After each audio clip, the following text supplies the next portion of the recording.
नमस्कार, मी सुरेखा. तारा न्यूज मध्ये आपलं स्वागत. पाहूयात आज दिवसभरातील महत्त्वाच्या घडामोडी. कोल्हापूर मध्यवर्ती बस स्थानक परिसरात पोलीस दलात कार्यरत असणाऱ्या सहाय्यक पोलीस निरीक्षक विशाल दशरथ मुळे यांना मारहाण केल्याप्रकरणी अटक करण्यात आली आहे. आकिब पठाण, दिलावर मुजावर व जावेद मुजावर अशी आरोपींची नावे आहेत. त्यांना 1 दिवसाची पोलीस कोठडी सुनावण्यात आली आहे. करवीर तालुक्यातील बोलोली ग्रामपंचायत मधील कर्मचारी अशोका आनंदा कांबळे हे जिल्हा परिषदेसमोर आमरण उपोषणाला बसलेत. ग्रामपंचायत सरपंच व बॉडीने बेकायदेशीरपणे बडतर्फ केले. काही सदस्याकडून जातीय द्वेषातून अपमानजनक वागणूक दिल्याचा आरोप अशोक कांबळे यांनी केलाय. दरम्यान या प्रकरणी न्याय मिळावा, कामावर पुन्हा एकदा रुजू करून घ्यावं अशी मागणी करण्यात आली.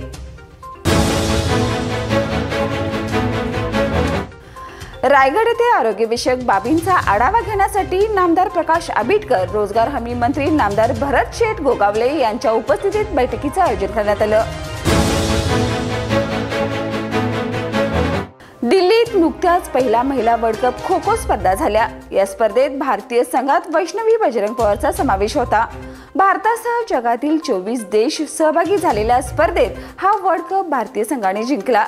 या जागतिक पातळीवरील यशाबद्दल वैष्णवी पवार हिचे दूरध्वनीद्वारे नामदार हसन मुश्रीफ यांनी अभिनंदन केलं.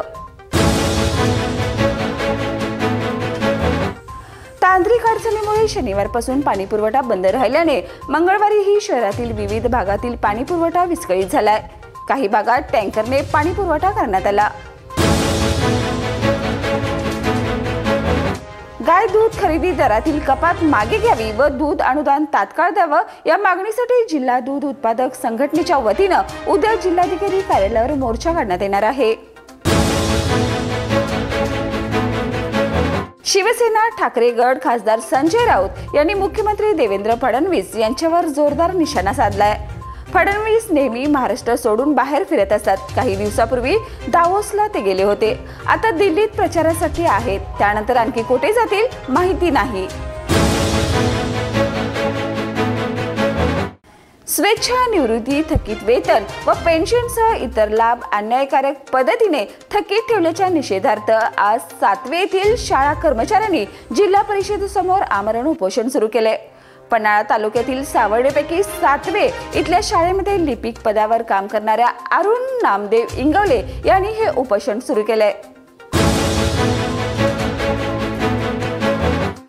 उदगावमध्ये कार्यकारी सहकारी सेवा संस्थेच्या अमृत महोत्सवी वर्षानिमित्त आमदार विनय कोरे व आमदार अशोकराव माने यांच्या हस्ते सभासदांना भेटवस्तूचं वाटप करण्यात आलं. बुधवारी रात्री 1:30च्या सुमारास प्रयागराजच्या संगम किनाऱ्यावर चेंगराचेंगरी झाली. या अपघातात 14हून अधिक जणांचा मृत्यू झालाय तर 50हून अधिक भाविक जखमी झालेत. तर या होत्या आज दिवसभरातील महत्त्वाच्या घडामोडी. उद्या पुन्हा भेटूया नवीन बातमीपत्रासह. तोपर्यंत पाहत राहा तारा न्यूज. बाळ, फ्रीजमधून श्रीखंड काढ ना. आम्ही पूर्वी घरीच बनवायचो श्रीखंड. त्याची चवच वेगळी होती. आता काय सगळं रेडीमेड. आजी, हे श्रीखंड खाऊन बघ. आज तुझ्या आईनं घरीच बनवलं की काय?